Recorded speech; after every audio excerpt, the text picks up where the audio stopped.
Gracias, Presidenta. Voy a hacer un esfuerzo porque estoy medio afónico. Quería hablar los 10 minutos porque el diputado Raimondi no habla, pero bueno, me voy a limitar a los 5 minutos.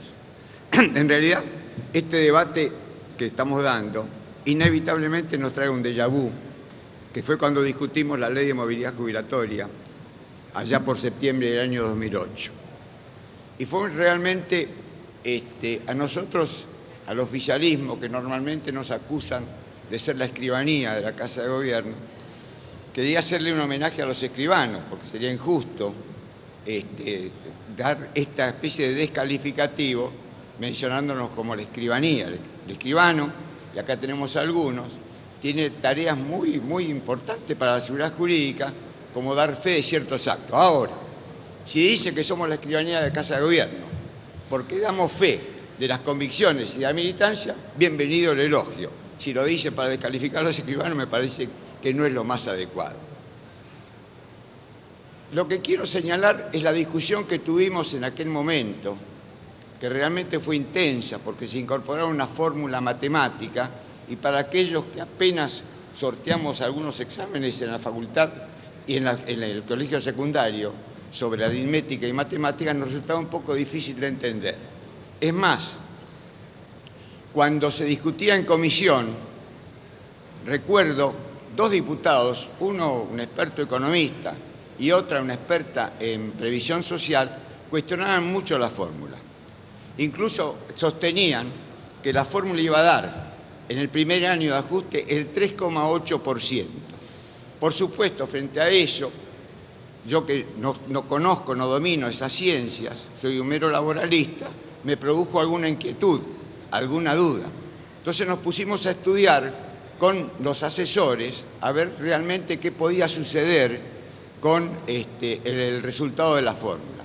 Quiero honrarlos a los asesores, pues fueron realmente los que me desasnaron en este tema. Uno de ellos era Emanuel Álvarez Agis, hoy es viceministro de Economía, y el otro era Pablo Seriani, que hoy es gerente general de Aerolíneas Argentinas. El cálculo que nos dieron en ese momento era que el primer semestre, no todo el año, el primer semestre iba a dar entre el 11 y el 12%, en el año el 20, pero entre el 11 y el 12% para el primer semestre, ese primer semestre dio el 11,59%, o sea que fue una evaluación casi certera. Después comenzaron otras dudas, qué aplicar, si el INDEC o el RIPTE, y en esto tenían también su duda el movimiento obrero, tanto la CGT como la CTA confiaban más en el RIPTE. La solución que propusimos en ese momento de intensa discusión y debate, porque se modificó incluso la fórmula a raíz de los debates que dimos nosotros en el bloque, hacia adentro, sin exportar las diferencias. Lo trascendente en todo esto es que frente a esa posición del movimiento obrero lo que propusimos es que en la fórmula se integrara con ambos conceptos y que se aplicara en cada semestre el que resultaba mejor para los jubilados. Nosotros pensábamos que el RIPTE iba a dar, siguiendo esto, y acá hago mea culpa. Yo estaba convencido que el RIPTE iba a dar un mejor resultado. Y realmente en todos los semestres que se reajustó se aplicó el INDEC y no el RIPTE, porque el RIPTE daba un reajuste inferior al que daba el otro sistema. Y acá debo admitir que en este propio recinto la Presidenta de la Nación esbozó una crítica por las dudas que yo tenía, y es cierto que tenías dudas, pero también eso significa la posibilidad que tenemos de darnos nosotros debate interno con absoluta libertad, porque lo que no vacilamos es en las convicciones. Podemos vacilar en la metodología, en los tiempos, analizar, dudar. Lo que nunca dudamos es del rumbo hacia la igualdad, hacia la justicia social que se emprendió en mayo del 2003 con nuestro inolvidable compañero Néstor Kirchner. Y realmente quiero terminar diciendo que en ese momento votamos en solidaridad. Éramos absolutamente, perdón, y me salía solidaridad como un acto fallido, sin solidaridad. Solitariamente votamos.